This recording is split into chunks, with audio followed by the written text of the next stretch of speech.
Welcome back to another exciting episode on the show, Keeping Secrets in Books. I'm so happy to have you guys here today.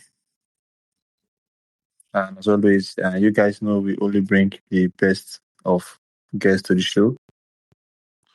We take out our time and go out there and sort out for the best guests to bring for you guys on the show. And once again, today we have a very, very special guest. Today's guest is Cheyenne.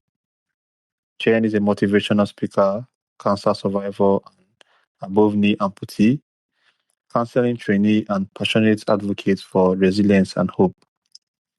After facing childhood cancer, limb loss, and chronic illness, Cheyenne has transformed her life and lived experiences into a mission to help others navigate adversity with courage, humor, and purpose.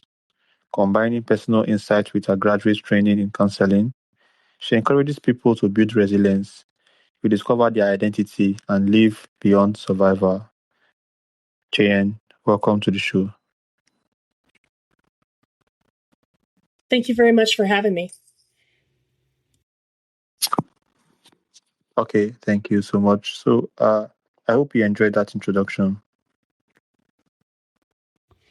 Yeah, it was really good. Thank you. All right, so I have some questions here for you, and I would like us to get into them. Mm-hmm.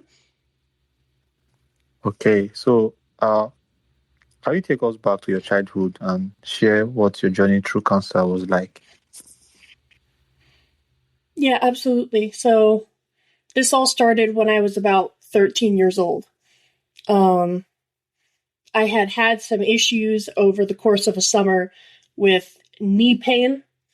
And at first we were like, oh, I probably twisted my knee or something. I had been at a summer camp for 3 weeks. It was pretty reasonable to assume I just managed to injure myself. The issue was the pain never really went away. It just fluctuated and eventually started getting worse and worse. And then I also had this swelling that just would not go down no matter what we tried. And so eventually we were like, okay, this is a problem. Clearly something's wrong. Let's go see an orthopedist, right? Get it looked at. And so my grandma takes me to see her orthopedist. And I explain all my symptoms to him. And he says he pretty much has an idea of what it is, but he wants to just get some x-rays to confirm.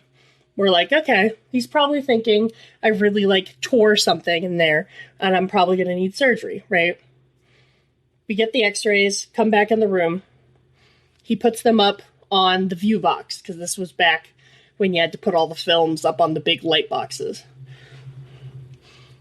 And I look and I know immediately something is wrong because my knees don't look the same on the x-rays. If you've ever seen an x-ray, you know that bones are very clearly defined. And on my right knee, it was very fuzzy. And then he points to that exact spot. And he says, this is an aggressive tumor and it's possibly cancerous. And I remember my entire world being swept out from under me at that point. Because I was 13 years old and I had barely thought about what I wanted to do next year in school, let alone confront my own mortality at the idea of I have cancer. And so I was rushed into an MRI that night to get a better look at what was going on. And then literally the following week, I was in with an orthopedic surgeon getting a biopsy done. And sure enough, it came back as osteosarcoma, which is a pediatric bone cancer. And given the size of my tumor, it was pretty bad.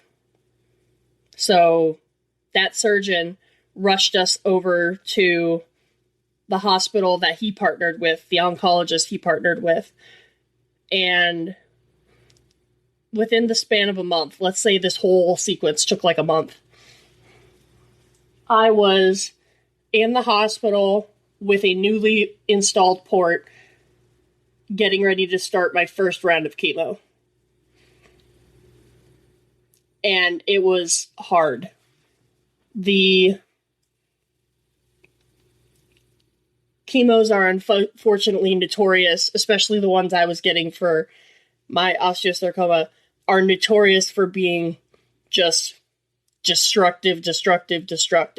One of them is quite literally nicknamed, I found out later, the Red Devil, because it's considered one of the most toxic chemos that we have. I got chemo for 10 weeks. And the plan was 10 weeks of chemo, and then we would go in and do a partial femur full knee replacement. So take out the tumor, which was above my knee, take out my knee because it was too close to risk leaving it in for risk of like leaving cancer cells, and then replace it with metal components. The surgeon comes out halfway through to talk to my dad. And he tells my dad that the tumor was wrapped around my femoral artery, which is the biggest blood supply in your leg. And he says the odds are that it's still alive and we're going to end up needing to amputate. Now, my surgeon was a great guy, and I credit this a lot with how I handled everything. He did not immediately rush into doing the amputation. He wanted to check. So he took the tumor out, put in a spacer, which is literally just a piece of medical concrete that they use to hold everything in place, since the bone's not there anymore. And then they tested the tumor, because he was like, if we're going to do this, I want to know for sure that there's absolutely no other options, right? That it is still alive. So this is a Tuesday. He comes back the Friday and says, yeah, it's still alive. Basically, the outer edge of it had been killed by the chemo, but we suspect because the blood supply was so strong, it just was able to fight off the chemo doing any more damage. And so he sat me and my dad down, but mostly sat me down. And he was like, we have two options. We can go through with the original operation, but it's going to double the chances the cancer spreads to your lungs, because we're not going to be able to guarantee we get everything out. And with osteosarcoma, that's basically kind of considered a death sentence, because osteosarcoma loves to go to your lungs as a secondary site. Or we can amputate, and this will give you the best odds that we get everything and it's not going to come back. And so I just turned 14 years old. I made the decision to amputate my leg above the knee on the right side. And so the following Tuesday, he goes in, the bone's already gone. So he just goes in, finishes everything off. And I wake up freshly disabled. Now, if he hadn't let me be part of that decision-making process, I am sure that I would not have handled it nearly as well as I did. Because basically I was like, all right, bet we're gonna take care of this. And so I was out of the hospital like 4 days later. They were like, yep, you can go home, because I was up and moving. As soon as we got my stitches taken out, we went to schedule with a prosthetist so I could get started working on that. And at the same time, I'm doing post-chemo, which is very common with osteosarcoma treatment. You do another sequence of chemo afterwards to make sure you got every single little cancer cell that might still be in your body. And so it was kind of the same old, while also trying to deal with learning how to use a prosthetic and all that until basically a year had gone by this point. So we went from September of one year to October the next year. I finished my last round of chemo. I had started high school at this point. So I'm doing chemotherapy on top of starting my first semester at my high school. And I finally get the all clear of, okay, you're done. You did all the chemo. Now we just watch and wait and hope that it did what it needed to. And so that's kind of the story of that first time dealing with the cancer.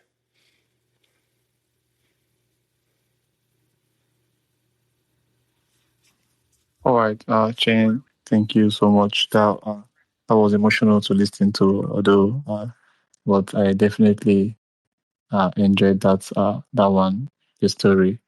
So you often say that disability is part of your story, but not your identity. How can you explain that for us?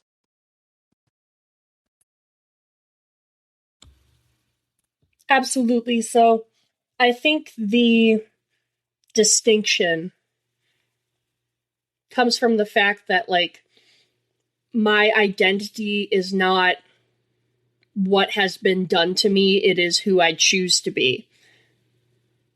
Now, does a lot of that come from what's happened to me? Yeah, that is true. But I think they're two very distinct things. So, like, this is such a good question. I haven't been asked this specifically before. I don't want the only thing that I'm known for to be having gone through all of this pain, right? And it's not just the cancer. It's childhood abuse when I was younger. It's dealing with parental loss. It's dealing with this recurrence I've just had. Like, if the only thing you knew about me was what I've been through, my story, you would make a lot of assumptions about who I am as a person. Probably not bad assumptions, but assumptions nonetheless. I have done a lot of work to get to a point where those parts of my story no longer feel like they're impacting my day-to-day life. And I'm very proud of that work that I've done. And so when I think about who I am, I choose to focus on that work I've done instead of directly the things that have happened to me, because that work and that growth is far more important to me than the literal fact that I have been through so much in my life.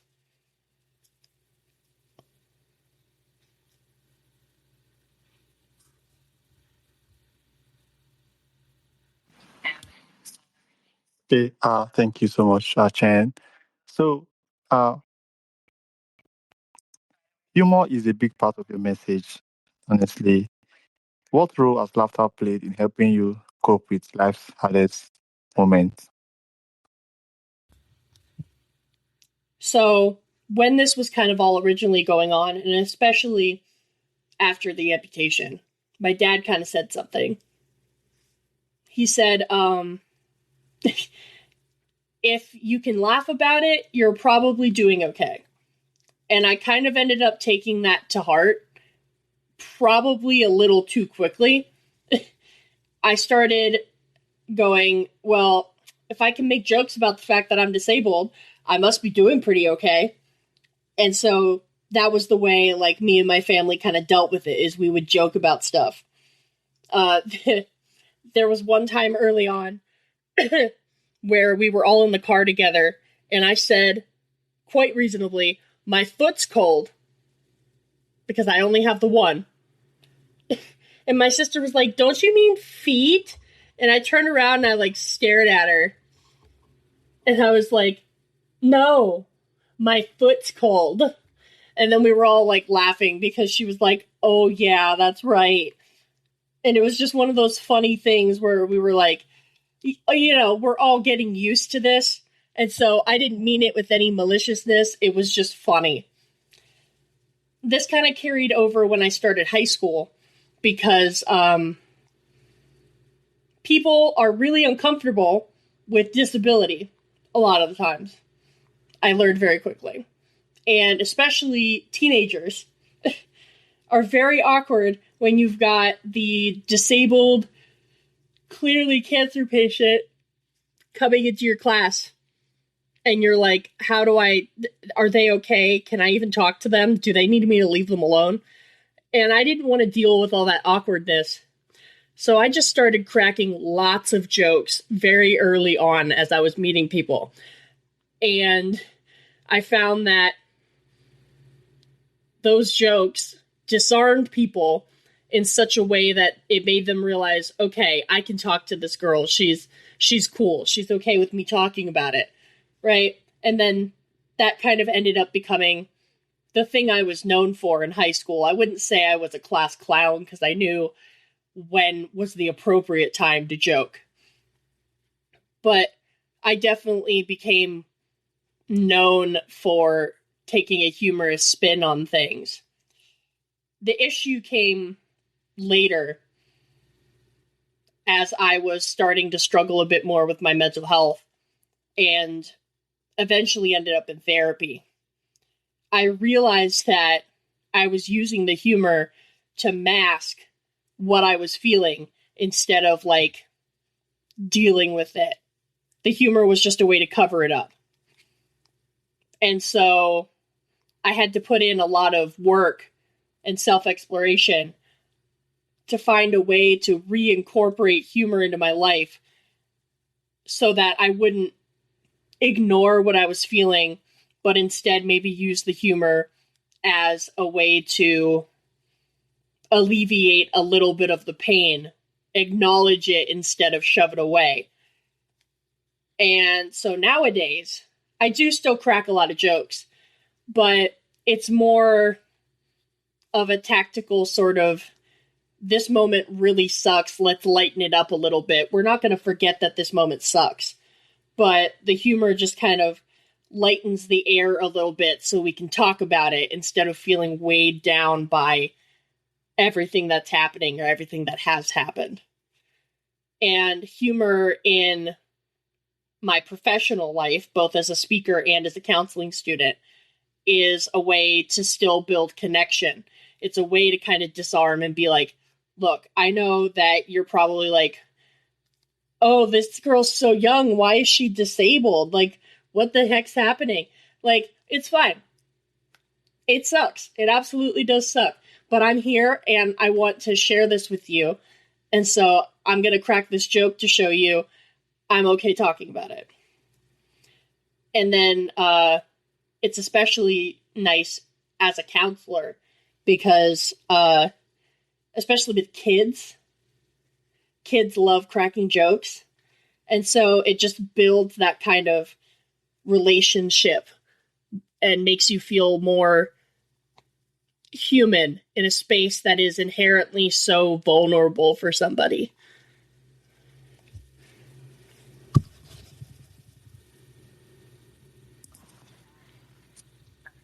Okay, Jen, so how do you help people who feel like trauma or illness has stolen their sense of identity?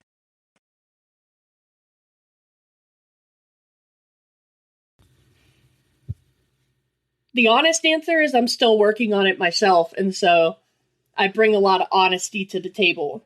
I explain, like, look, this is not something I figured out overnight. This is something that has taken me years and years and years to get to a point where I feel like I sort of have an understanding, right? But this is a journey that we're all going on, that I'm still going on. I just offer to bring people along for the ride, right? To be kind of that space where you've got questions, I can tell you what I've been through, and hopefully that'll give you some answers. The big thing that I've learned, especially recently over the last few years, is just the idea that like we are more than just resilient or just strong for what we've gone through, right? That's the word everybody gravitates towards. You're brilliant, you're strong, you're resilient, you're inspirational, right? Because we're trying to make meaning out of these things that have happened, right? Especially other people. Other people hate seeing suffering with no purpose. And so that's a lot of the, not feedback, but the words you get is you're so resilient for going through this. You're so strong. You're so inspirational. The problem is, at least in my experience, that you can end up clinging to that idea so hard that you forget about all these other parts of yourself and you become kind of consumed by the things that have happened to you because we're trying to make meaning out of it. I only started feeling free of what happened to me when I started asking myself, I'm resilient, and what else am I? And it sounds so simple to just add a little and there, but mentally speaking, it was really hard. That is a very fundamental mindset change that I had to implement with myself to start building the flexibility to see I am strong and resilient, and I also need help. I am a cancer patient, and I am a counseling student. Remembering that there is far more to me outside of whatever one part of my trauma or disability or chronic illness is currently trying to take control. And it's, again, something I am still working on implementing every single day because it's hard sometimes. There are days where I'm absolutely exhausted and all I can think about is I wish my body didn't feel this way. But on those days, it's even more important for me to remember who I am outside of my illness and my disability, because if I didn't, I'd probably just lay in bed being depressed, being completely honest. But instead, I look at myself and I go, I am feeling this way. I am chronically ill. And I am also still a person. And I know if I just sit here, I'm going to be miserable. And so that's kind of the big message I've been sharing about my journey, because I feel like it's something I wish someone had kind of pointed out to me when I was younger.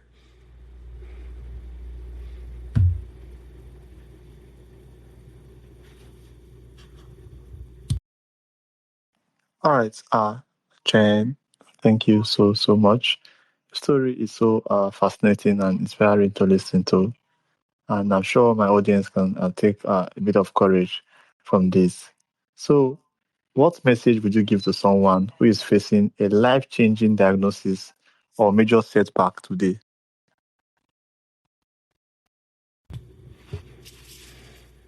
I think the message I would give them is the world is going to try and do things to you all the time, but you are always in control of how you respond to it and how you move forward.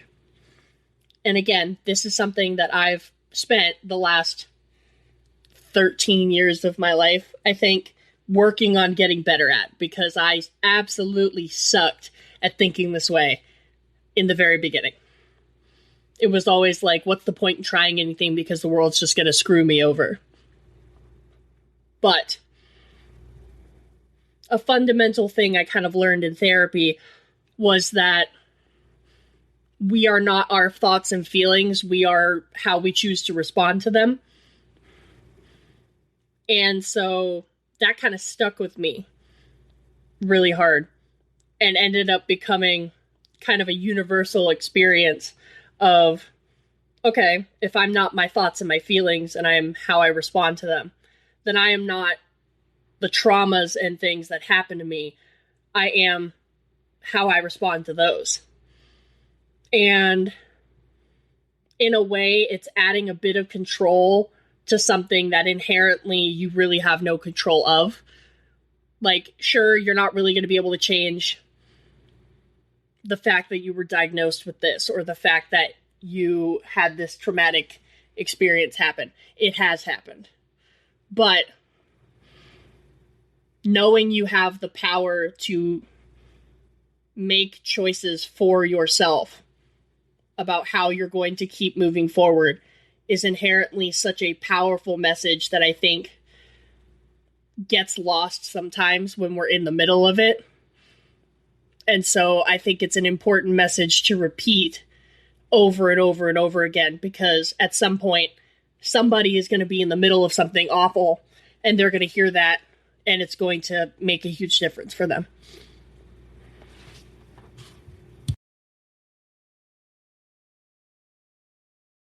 All right, Jen, thank you so much. So I still have a couple more questions for you because I just like to listen to you speaking and talking about this. So, uh, how can friends and families better be of support to someone facing a major health challenge without being overprotective?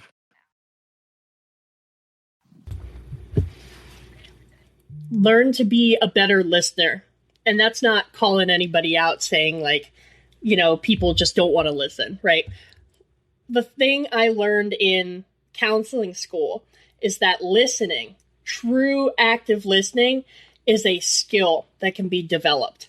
And it's not something you need to go to counseling school for, okay? You can look up active listening skills on the internet. But it's not something that we inherently know how to do as people. And so a lot of the times, at least from my experience, what I needed in the moment was not feedback, was not solutions, or anything of that sort, like actionable stuff. It was just I needed somebody to sit there and really listen to me about what was going on. And so if you are looking for ways to support your loved one, practice active listening. Practice being able to actually sit there and really engage in what your loved one is telling you. Because in the end, when you show that you're really taking the time to sit there and focus on them and their feelings and what they're going through, that is going to mean so much more to them than just about anything else. And it's super easy to practice and implement. Anybody can do it. So, active listening skills, very important, very foundational in having a good relationship and conversation amidst kind of these really hard times.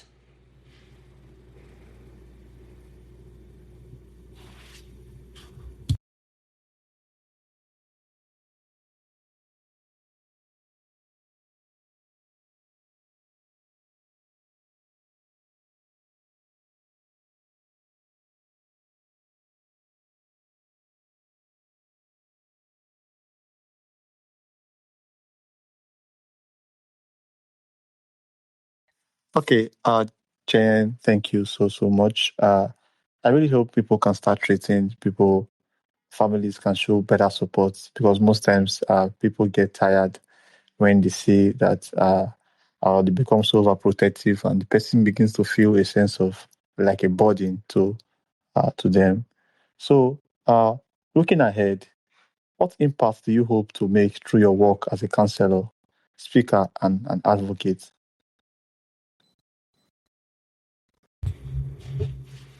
I've always kind of said, and I'm sure I have bigger goals than this, but I've always kind of said, if I find even one person who feels seen by what I'm sharing with the world, that is always enough for me.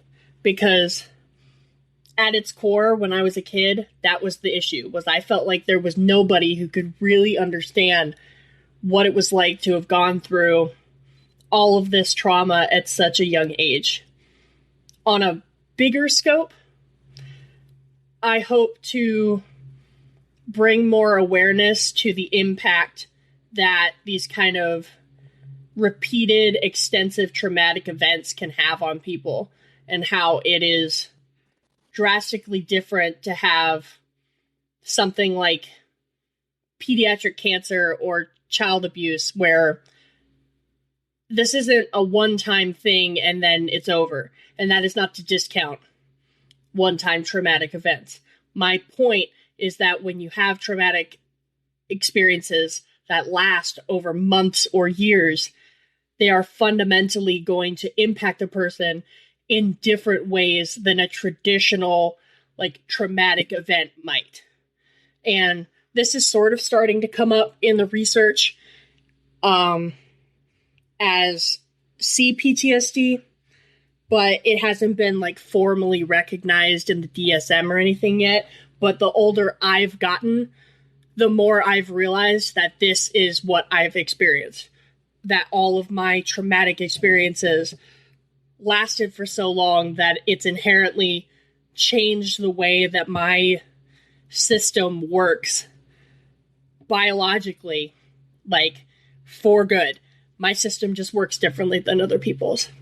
And so I hope that by sharing my personal experiences and gaining professional knowledge to be able to then go and maybe even specialize in treating these kinds of cases, that I'm able to bring more awareness to this such that it gets more exposure, gets more research, and gets more support. So that way, in the long run, maybe less kids will end up dealing with such extensive long-term issues related to these traumatic experiences, because we know that they will have issues and we're targeting them from the get-go when we know there's an issue.